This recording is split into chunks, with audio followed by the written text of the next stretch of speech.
dans une fosse commune. Ce sont des tombes qui sont facilement accessibles. Il n'y a pas de monument qui peut empêcher qu'on creuse la terre. Il recherchait une tombe fraîche, de façon à ce que la terre soit encore meuble. Des fois, il tombait sur un homme, s'acharnait sur lui avec coup de sabre. Et éventuellement, s'il était tranquille... Oh, les reculés, dans le cimetière. Il cherchait une femme. Je suis en train de regarder Novo. Putain, l'émission. Oh. Ce sont des femmes et des jeunes filles. Et lorsque sa recherche aboutit, le vampire se livre à des actes inqualifiables. Oh. Une fois qu'il a réussi à la déterrer, il commet sur elle les actes les pires. Il la réduit en morceaux, il déchire les intestins et il la mordille. Oh, les malades. C'était au 19e siècle, là. C'était dans le cimetière de Montparnasse. Oh, les malades. Il devient source de tous les fantasmes. C'était dans le cimetière du Montparnasse. Je connais bien le cimetière du Montparnasse. Moi, j'habitais à côté. Hein. Démon ou pas, J'ai habité 40 rue de la Sablière et 5 rue Maurice ils Lévy. reviennent semer le chaos. Ouais, c'est pas d'aujourd'hui. Hein. Ce vampire, avec des Moi, j'ai habité un peu chez ma copine, avec des gardes qui ont des Isabelle. chars, sont armés. Elle habitait Après rue plusieurs Didot. semaines de recherche, Rue on Didot. pense enfin avoir repéré l'endroit par lequel il pénètre dans le cimetière sans être vu. Nous sommes ici à l'une des limites historiques du cimetière du Montparnasse, la rue de Froidevaux. Froidevaux, c'est derrière. Qui Ouais. était une palissade. La rue de Froidevaux. Ici, à quelques mètres près. Elle est derrière. L'empire de Montparnasse.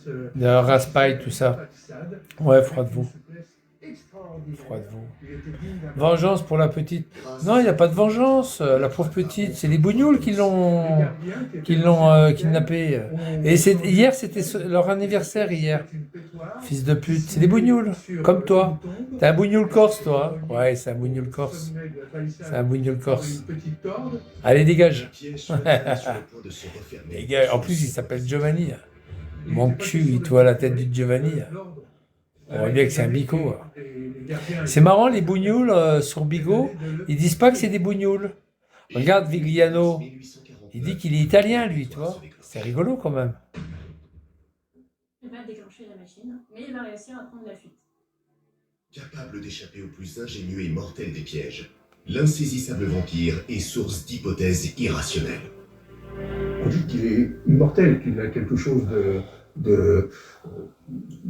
d'étrange, enfin, de démoniaque. On se doute maintenant que pas de raison que cette personne ne revienne pas et ne recommence pas, même si on ne sait pas pourquoi.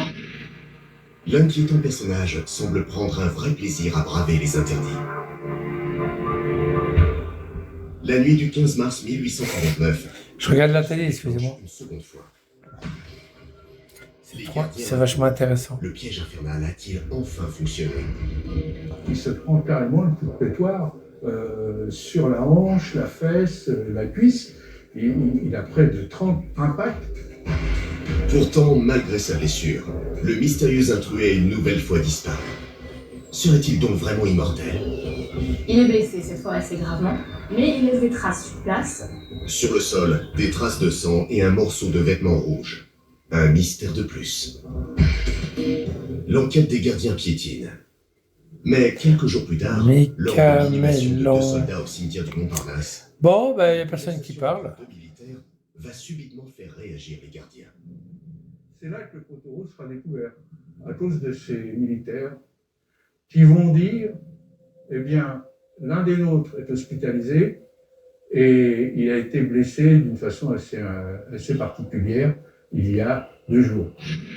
Les gardiens qui entendent ça vont faire le rapprochement avec un morceau de tissu qu'ils ont trouvé au cimetière le soir de la dernière incursion. Ce tissu, les gardiens le connaissent bien, c'est celui des varos que portent les militaires. Et cet homme... Ça va? Les soldats. C'est un jeune sergent qui s'est présenté à... Ça y est, on a commencé à faire les préparatifs pour mardi. Hein. Qu'est-ce que t'en penses de ça? Après, on peut... Qu'est-ce que t'en penses? Mais son alibi... Après, on peut... Je peux les mettre ailleurs, hein, après les trucs, tu vois. Je peux les mettre ailleurs. Hein. C'est pas mal, ça fait un bon petite ambiance de lumière. Hein. Après, tu peux choisir, toi.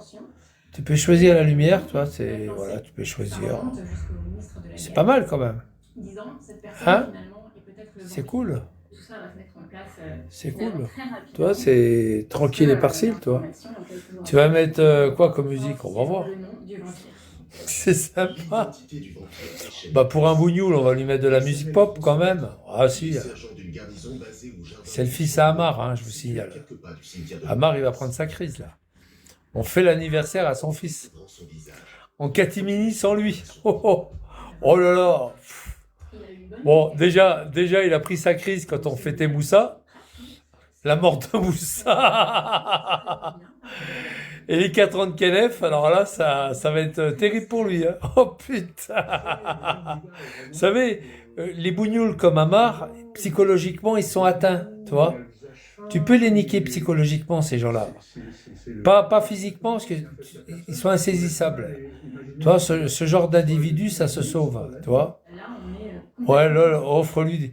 Il va y avoir il a raison, Clamolette. On va faire un truc, on va faire un jeu, tu sais, un genre, je sais pas, on verra un jeu, quoi, une tombola, un jeu.